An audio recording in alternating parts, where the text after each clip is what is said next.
Hello, so in this video I want to talk about something called the Euler Equation, okay, which is basically a simplification which you can make with a second order differential equation of this type. So basically where it's kind of like, I always think of it as like a almost like a quadratic involving t hidden within, kind of combined with a differential equation, because if you look here, this is the general form for an Euler equation, by the way. If you have t squared plus alpha t plus beta, okay, then obviously that is a quadratic, if you like, in t, okay, and that's hidden in a second order differential equation. So dy by dt squared, and then dy by dt, okay, and y.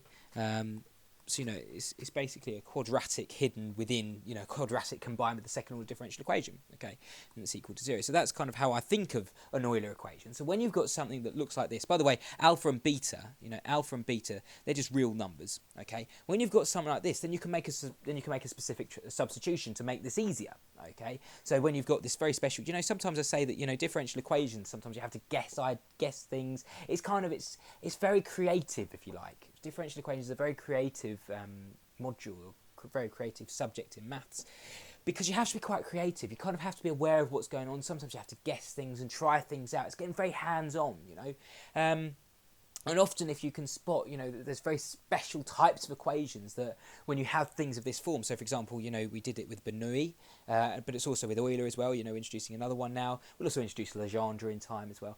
When you've got specific type of situations, okay, then you can make specific substitutions. And the substitution you're going to make here is basically x equals ln t. X equals ln t. I mean, that comes from the fact that, if you make the substitution t equals e to the power of x, okay, then you just make the substitution x equals ln t, because that is the substitution that you will end up making, okay. And then basically what that does, it just makes the equation become a more familiar second order differential equation, albeit involving now x, involving a new variable, involving x, okay. And it'll basically become this. So it'll basically become d2y by dx squared plus alpha minus 1, lots of dy by dx, plus beta, lots of y equals 0. Now that is easier because you've no longer got, multiples of t out the front. No longer got multiples of t out the front. So it's effectively a second order differential equation. We've just got constants going on. And so therefore, you can just solve it in a nice, simple, straightforward way. So I think the best thing to look at it is, I can go through all the proof and stuff and go through all the proof and everything, but I'm not really going to go down that route. I don't really want to waste your time doing that.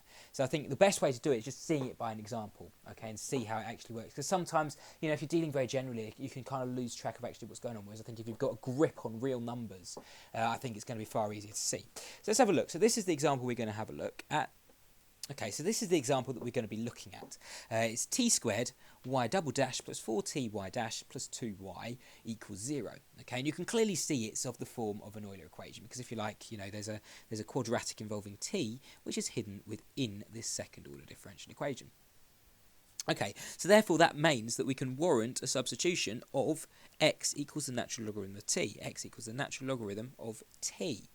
Okay, we can make a substitution for x equals the natural logarithm of t, but we basically need to make a substitution for y dash and y double dash then, because you've made a substitution, y is a function of t, and you're basically replacing t with e to the power of x, or x equals ln t. So you're making a substitution for t. So therefore, you also need to make a substitution for y dash and for y double dash. Because y is fairly straightforward. Because if we've got t equals e to the power of x, then therefore this just becomes then becomes y of e to the power of x. Okay, so that's fairly straightforward. But you also need to find out what the derivatives are as well. So okay, so first things first. So how we're going to do it is we've got y dash, which you can write as dy by dt, because y is a function of t, so dy by dt, and we're going to basically use the chain rule, because effectively what we're doing is at the moment we've got y as a function of t.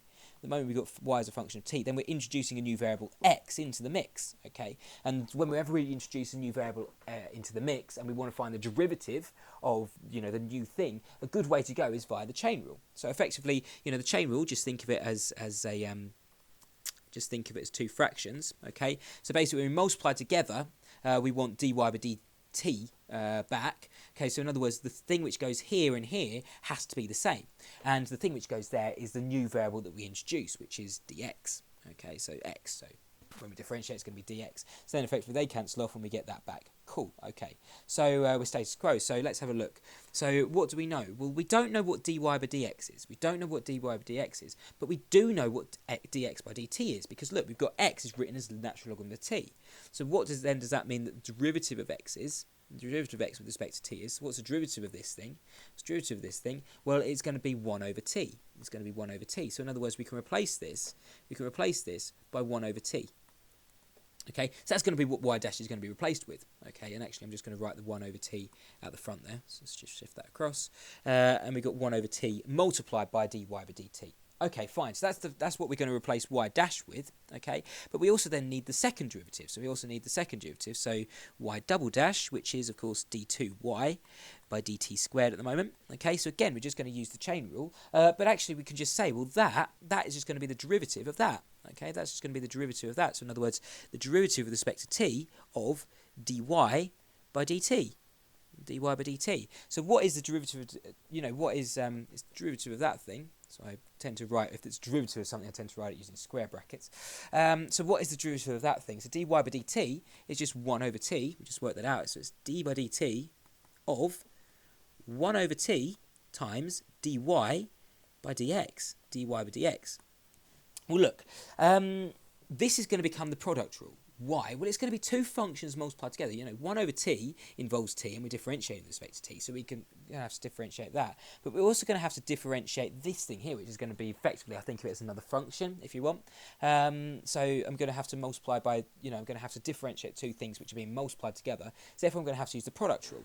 So the product rule is going to be the derivative of 1 over t. The derivative of 1 over t is going to be minus 1 over t squared. Yeah, I mean, you can verify that yourself, but it's going to be 1 over minus 1 over t squared multiplied by the second thing left alone, so dy by dx, okay, plus the other way around, so this thing left alone, which is 1 over t, multiplied by the derivative of the second thing, so the derivative with respect to t of dy by dx. Okay, now this is a little bit more tricky to see, because you could just leave that alone, say, oh, I don't know what that is, but actually you can use kind of the chain rule. It's a little bit more complicated chain rule, but it's effectively the same thing which is going on. Okay, I'm going to write, so effectively what we've got here is we've got d by d. This is, I can just treat this as, it's two fractions being multiplied together, so I can treat it like that if I want to. So, yeah, there we go. I'll treat it like that. And I can treat this as like chain rule, so dy by dt, okay, multiplied by dy by dx, multiplied by dy by dx. So I can treat it like the chain rule. So in other words, I want to introduce something in the middle. So in other words, what I'm going to do is I'm going to rewrite that d by dt. I'm going to rewrite that dy by dt as something, bearing in mind that I know that the derivative of x with respect to t is 1 over t. So in other words, I can break this d by dt up. Into something. I can break this d by dt up into d on the top, this is just like the top, times by dt on the bottom of the second fraction, and then I can introduce something in the middle. Okay, well, I know what the derivative of x with respect to t is. So therefore, if I put a dx here, I know what that derivative is, and I stick a dx here, okay? Well, then basically what this becomes, if I just replace this d by dt now with that thing there, so d by dx multiplied by dx by dt, okay? Maybe if I just stick that over the corner so that you can look and stare at it a little while if it's not quite sinking in. So there we go. So I've just made that substitution there. Well, I know what dx by dt is, because remember, x is the natural logarithm of t. So therefore, dx by dt is 1 over t. So therefore, I can just replace this with 1 over t. Okay, it's just being multiplied, so I'm just going to put the 1 over t out the front. Okay, just like that. There we go. So stick the 1 over t out the front. So I've got these two things being multiplied together. So these two things being multiplied together, effectively what I end up with is dx squared on the bottom. So I end up with dx squared on the bottom. And then these two top things are being multiplied together. So I end up with d times dy. Again, just treat it like a fraction. I mean, the thing is, I treat it like a fraction kind of willy-nilly. I'm allowed to, because that's how differentiation, it's not strictly speaking a fraction, but the way that differentiation works allows me to effectively just treat this as a fraction. It's not a fraction, effectively, but it is. It kind of works as a fraction, so I can just treat it as a fraction. So therefore, it's going to be d squared y over that. So that's just the second derivative of y with respect to x multiplied by 1 over t. 1 over t. So that is now what y dash is equal to. Yeah, I've gone through all of that effectively to get that. So now what I do, let me just write down what I know now. So this is effectively what I know now. So maybe, I didn't quite write that properly there. Effectively, if I just replace this is what I found. So this is 1 over t d2y over dx squared. So I didn't quite finish that off properly, so I'll finish it off now. So it's 1 over t times 1 over t, so therefore that's 1 over t squared. Okay, so that's now what y double dash is equal to. Sorry about that, I didn't mean to make any kind of confusion. But okay, so this is effectively what I know, and it's just now a case of I've done all the hard parts. Okay, it's just effectively chain rule, making a correct substitution. By the way, the reason why it's kind of called Euler is Euler kind of came up with it, and Euler really, that's where the number e comes from. That's where the number e comes from, and obviously it's kind of an Euler equation because the substitution you make is based on e. So e to the power of x equals t. That is the substitution which you make, which of course we just write like that for convenience. So it's a substitution which uses the number e. So, the number e. So that's basically make a substitution now. So we end up with t squared, lots of y double dash. Well, y double dash is that thing there. So y double dash is that thing there. So we end up with 1 minus 1 over t squared dy by dt. Dy by dx, sorry. Dy by dx. Plus 1 over t squared d2y by dx squared. Okay, let me just write this. Let me just pull this down a little bit, because otherwise I'm going to run out of room. So that's my y dash substituted, my y double dash substituted. Now let's make a substitution here. So I end up with 4t, lots of y dash, which is 1 over t, dy by dx. Okay, dy by dx plus 2y equals 0. Plus 2y equals 0. Okay, so I can make a little bit of simplification now. So let's just multiply through by t squared this thing through by t squared. So I end up with t squared here, and I end up with a t squared here. Okay, let's multiply through by 4t here. So I end up with over 4t here. Okay, plus 2y. So effectively what I end up with now, so this cancels off, so it's just going to be minus dy by dx. These t's cancel off, so it'll be plus 4 dy by dx. Okay, well I've got plus 4 dy by dx minus dy by dx, so therefore I'm left with 3 dy by dx. Okay, and therefore these two things just cancel off because it's t squared over t squared. So effectively what I'm left with now, is a first order differential, nice and straightforward second order differential equation. It's y double dash plus 3y dash plus 2y equals 0, which is really, really easy to solve. If I just write the characteristic equation, it's r squared plus 3r plus 2 equals 0. I can solve that. It's homogeneous, so I can just solve that quite straightforwardly. So therefore, can I try and factorise that? Yes, I can. I can go r plus 2 and r plus 1. Yeah, because 2 times 1 is 2, and 2 plus 1 is 3. So there we go. That factorises quite nicely. So therefore, my two roots are r1 equals minus 2, and r2 equals minus 1. So therefore, I'm looking of an equation of the form, because it's homogeneous, I'm looking at equation, my solution is of the form y equals e to the rt. So therefore, y1 is going to be e to the r1t. So e to the r1t. Well, r1 is going to be minus 2. It's minus 2. Okay. And y2 is e to the r2t. Well, r2 is minus 1, so this is going to become minus t. So but of course be careful now, because it's not t, it's x, because now y is a function of x. Maybe I should have written that at the very start, the start of this.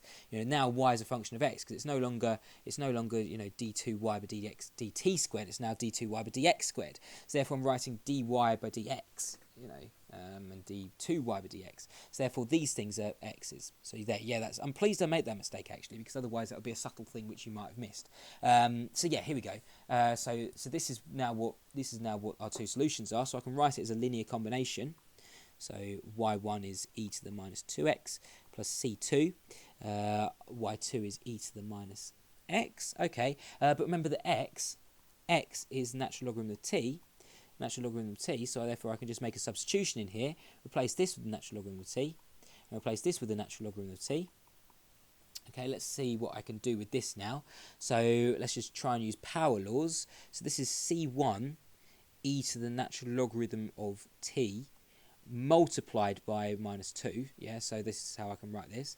Well, this is just going to become t. This is just going to become t then, because it's like e to the power of natural logarithm of t. I've shown you that enough times. Plus c2 e to the natural logarithm of t, okay, raised to the minus 1. So because it's, that's how I get that power there. So this is again just t. T raised to the power of negative 1. So therefore this is going to be equal to, I can say that my general solution is going to be c1 over t squared plus c2 over t. So I basically got it back in terms of t now, because obviously my original equation, where are we? My original equation here was in terms of t. My original equation was in terms of t. So therefore my final solution should also be in terms of t as well. Okay, so it's a really straightforward thing that you do. It will always fall out basically whenever you've got like a quadratic. Whenever you've got a quadratic, combined with a differential equation, so d2 y over y double dash, let's say y double dash, and then you've got y dash hidden in here, okay, and you've got y hidden in here. So in other words, you've got these two things being combined together. Then we could just say it's an Euler equation, and you make a substitution of Euler's form, which is x equals natural logarithm of t. Okay, and therefore everything will fall out into a nice, straightforward, easy to solve second order differential equation.